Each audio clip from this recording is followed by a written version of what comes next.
खेत और मकान के आसपास ब्लेड और कटीले तार लगाने वालों की अब खैर नहीं। जिलाधिकारी के आदेश के बाद ब्लेड वाले तारों को पूरी तरह से प्रतिबंधित कर दिया गया है। ऐसे लोगों को चिन्हित करके उनके खिलाफ कानूनी कार्रवाई की जाएगी। इस मामले में सभी एसडीएम और पुलिस को आदेश जारी कर दिए गए हैं। नमस्कार, मैं हूं बलजीत सिंह और आप देख रहे हैं मिशन 24/7। अब दिखाते हैं आपको दिन भर की सभी खबरें फटाफट अंदाज में। राज्य महिला आयोग की सदस्य सुनीता बंसल आज शाहजहांपुर पहुंची। यहां उन्होंने महिलाओं की जनसुनवाई की। इस दौरान उन्होंने कहा कि मुख्यमंत्री बाल सेवा योजना के तहत अनाथ हुए परिवार के 2 बच्चों को सरकार की तरफ से आर्थिक मदद दी जाएगी। राज्य महिला आयोग की सदस्य सुनीता बंसल ने कलेक्ट्रेट में बने सभागार में अलग अलग मामलों से पीड़ित महिलाओं की जनसुनवाई की और उन्हें न्याय का भरोसा दिलवाया।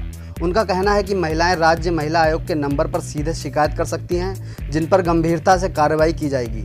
इसके अलावा उन्होंने कहा कि मुख्यमंत्री बाल सेवा योजना के तहत उन बच्चों को भी आर्थिक मदद दी जाएगी जो अनाथ हैं। इससे पहले सरकार कोरोना संक्रमण से अनाथ हुए बच्चों को आर्थिक मदद दे रही थी। योजना के तहत परिवार के 2 बच्चों को 2500 रुपये प्रति माह आर्थिक मदद दी जाएगी, जिसमें 18 साल से कम उम्र के बच्चे लाभान्वित होंगे। इसके अलावा उच्च शिक्षा में पहुंचे बच्चों को भी मदद दी जाएगी। शाहजहांपुर में अपनी कई मांगों को लेकर लोगों ने नदी में धरना दिया। धरना करने वाले समाज सेवी को जब भीड़ नहीं मिली तो छोटे छोटे बच्चों को ही गहरे पानी में धरने के लिए उतार दिया। महज फोटो खिंचवाने के लिए बच्चों की जिंदगी को खतरे में डाल दिया गया। बच्चों के साथ नदी में कोई बड़ा हादसा हो सकता था। वहीं स्थानीय लोग तमाशबीन बने खड़े रहे। थाना रौजा क्षेत्र में सड़क बनाने की मांग को लेकर समाज सेवी सलमान ने स्थानीय लोगों से खन्नौत नदी के अंदर घुसकर धरना प्रदर्शन करने को कहा। जब भीड़ इकट्ठा नहीं हुई तो समाज सेवी ने छोटे छोटे मासूम बच्चों को गहरी नदी में धरने के लिए उतार दिया। सड़क नहीं तो वोट नहीं के नारे लगाते बच्चे कई बार लड़खड़ाते हुए गिरने से बचे। धरना प्रदर्शन करने वालों का मकसद सिर्फ अपना फोटो खिंचवाना था, लेकिन बच्चों की जिंदगी खतरे में हो सकती थी, इसकी परवाह किसी ने नहीं की। आपको बता दें कि खन्नौत नदी गहरी नदियों की शुमार में आती है, जिसमें कई बार लोगों की डूबकर मौत हो चुकी है, लेकिन धरना प्रदर्शन के लिए छोटे छोटे मासूम बच्चों को नदी में उतार दिया गया। शाहजहांपुर में ग्रामीण की कुल्हाड़ी से काटकर बेरहमी से हत्या कर दी गई। मामले में पुलिस ने एक आरोपी की गिरफ्तारी कर ली है, बाकी 3 अन्य की तलाश की जा रही है। हत्या की घटना थाना तिलर क्षेत्र के बुढ़ेली गांव की है, जहां के रहने वाले बुजुर्ग वेद प्रकाश घर के बाहर खड़े थे। इसी बीच गांव का रहने वाला कल्लू अपने 4 साथियों के साथ पहुंचा और उसने वेद प्रकाश पर कुल्हाड़ी और दूसरे धारदार हथियारों से हमला कर दिया। हमलावरों ने कुल्हाड़ी से वेद प्रकाश पर एक के बाद एक कई बार किए। घटना को अंजाम देने के बाद आरोपी मौके से फरार हो गए। परिवार के लोग जब उन्हें अस्पताल ले जा रहे थे तभी रास्ते में वेद प्रकाश ने दम तोड़ दिया। घटना के पीछे जमीनी बंटवारे का विवाद वजह बना है। शाहजहांपुर में आम आदमी पार्टी के कार्यकर्ताओं ने मटका फोड़कर प्रदर्शन किया। जल जीवन मिशन के अंतर्गत हुए कथित घोटाले को लेकर आम आदमी पार्टी के कार्यकर्ता मटका फोड़कर सरकार के खिलाफ विरोध प्रदर्शन कर रहे हैं। उनका कहना है कि जब पानी की सप्लाई घर घर तक नहीं पहुंच पाई तो खाली मटका रख कर क्या फायदा। दरअसल आम आदमी पार्टी के दर्जनों कार्यकर्ता जिला अध्यक्ष राजीव सिंह के नेतृत्व में आज खिरनी बाग चौराहे पर इकट्ठा हुए, जहां कार्यकर्ताओं ने मटका फोड़कर सरकार के खिलाफ जमकर नारेबाजी की और राज्यपाल को संबोधित ज्ञापन सिटी मजिस्ट्रेट को सौंपा। इस दौरान आम आदमी पार्टी का कहना है कि जल जीवन मिशन के अंतर्गत केंद्र सरकार ने हजारों करोड़ रुपए का घोटाला किया है। आम आदमी पार्टी का आरोप है कि इस योजना में उत्तर प्रदेश सरकार के जल शक्ति मंत्री डॉक्टर महेंद्र सिंह पर भी हजारों करोड़ रुपए का भ्रष्टाचार सामने आया है। सिंधौली के गांव बारापुर और रधौली गांव के पास स्थित सूखे बाबा के स्थान पर 29 अगस्त को मेले का आयोजन होने जा रहा है। ऐसा मानना है कि यहां कुपोषित बच्चों को लाकर नहलाया जाता है, जिससे बच्चे स्वस्थ हो जाते हैं। सूखे बाबा के स्थान पर दूर दूर से श्रद्धालु दर्शन करने आते हैं। आपको बता दें कि 29 अगस्त को 1 बजे से शाम 5 बजे तक श्री राधा कृष्ण की कथा होगी, तो वहीं शाम 7:30 बजे से रात्रि 2 बजे तक झांकियों का कार्यक्रम होगा। आयोजकों द्वारा बताया गया कि कार्यक्रम का आयोजन कोविड गाइडलाइंस का पालन करते हुए कराया जाएगा। विकासखंड ददरौल के गांव शहबाज नगर के उच्च प्राथमिक विद्यालय में आज निःशुल्क पुस्तक वितरण कार्यक्रम का आयोजन किया गया। ग्राम प्रधान महेश चंद्र गौतम ने अपने हाथों से बच्चों को पुस्तक वितरण की। इस दौरान उन्होंने बच्चों को कहा कि हमें डॉक्टर भीमराव अंबेडकर के सपने को साकार करने के लिए शिक्षा क्षेत्र में निरंतर प्रगति करनी चाहिए। शिक्षा ही विकास की जननी है। शिक्षा से ही हम अपने परिवार, समाज और गांव का नाम रोशन करते हैं।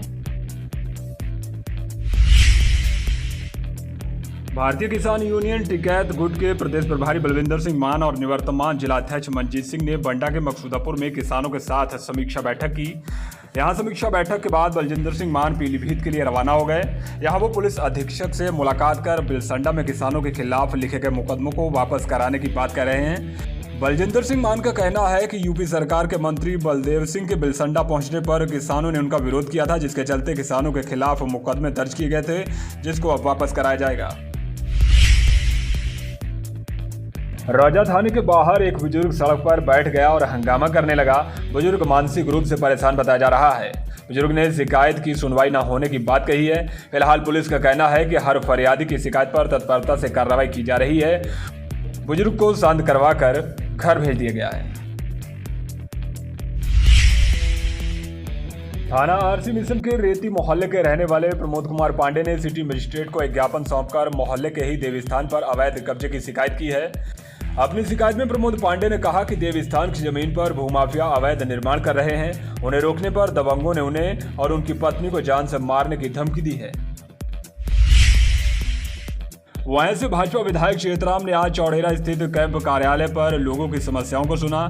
इस दौरान संबंधित अधिकारियों से फोन पर बात कर कुछ समस्याओं का मौके पर ही निस्तारण कराया गया, तो शेष समस्याओं के निस्तारण के लिए संबंधित को निर्देश दिए गए। इस दौरान विधायक ने लोगों को कोरोना वैक्सीन लगवाने के लिए प्रेरित भी किया गया।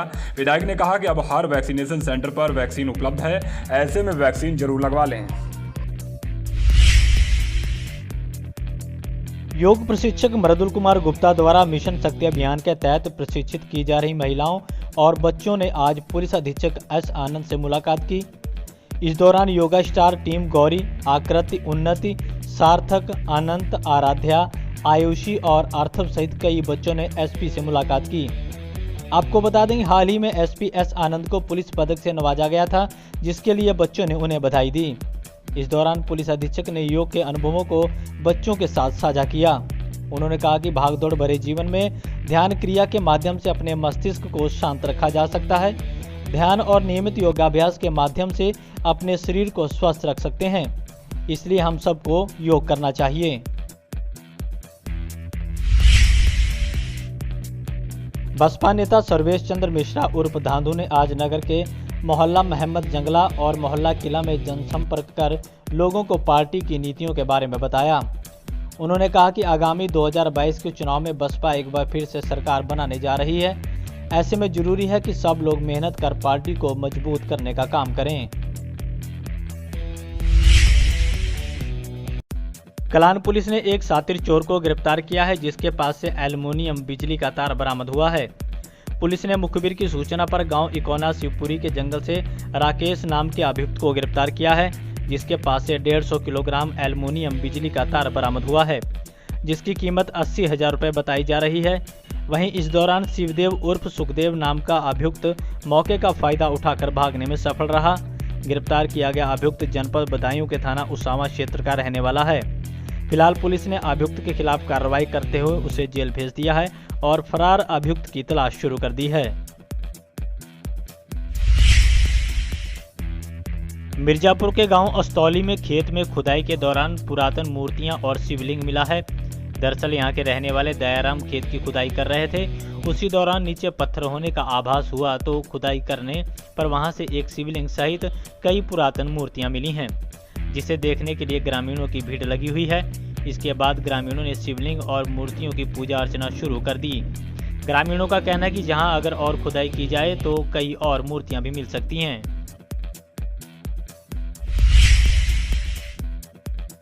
तिलहर के पूर्व माध्यमिक विद्यालय नरसा नगला में भी आज पुस्तकें वितरित की गईं। यहां खंड शिक्षा अधिकारी शत्रुघ्न सरोज ने अपने हाथों से 90 बच्चों को पुस्तक वितरित की। आपको बता दें कि कोरोना के संक्रमण के चलते विद्यालय बंद थे।